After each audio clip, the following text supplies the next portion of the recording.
Prime minister साहब जो है वो यकीनन तमाम सूबों को वो साथ लेके बैठेंगे भी, और हमें कोई नेशनल एक्शन प्लान, कोई एक जो ऐसा लाहे-अमल है नेशनल लेवल के ऊपर तमाम सूबों के साथ मिलके बनाने की ज़रूरत है।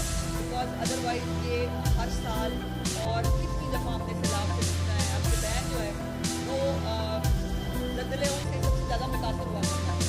उन्होंने अपने आप अपने फैसले किए, आज वो ज़लज़ला उनके ज़लज़ले आते भी हैं तो बहुत नुकसान नहीं होता, बिकॉज़ उन्होंने कुछ फैसले किए और उसको तब उन्होंने इम्प्लीमेंट किया।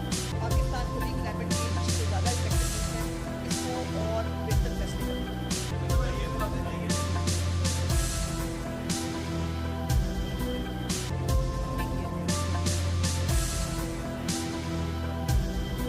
अभी बस ये है कि मुसीबत फंड का तो कोई हिसाब किताब ही नहीं। मिसेस साहिबा ने उस दिन भी जब भी देने के ऑफिस का दौरा भी किया था, पिछले मुलाकात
इशारे की ज़रूरत है। मेरे पास बहुत सारे मैसेजेस अभी हैं, जिसके साथ आपको अपने सोशल हैंडल से भी वो तमाम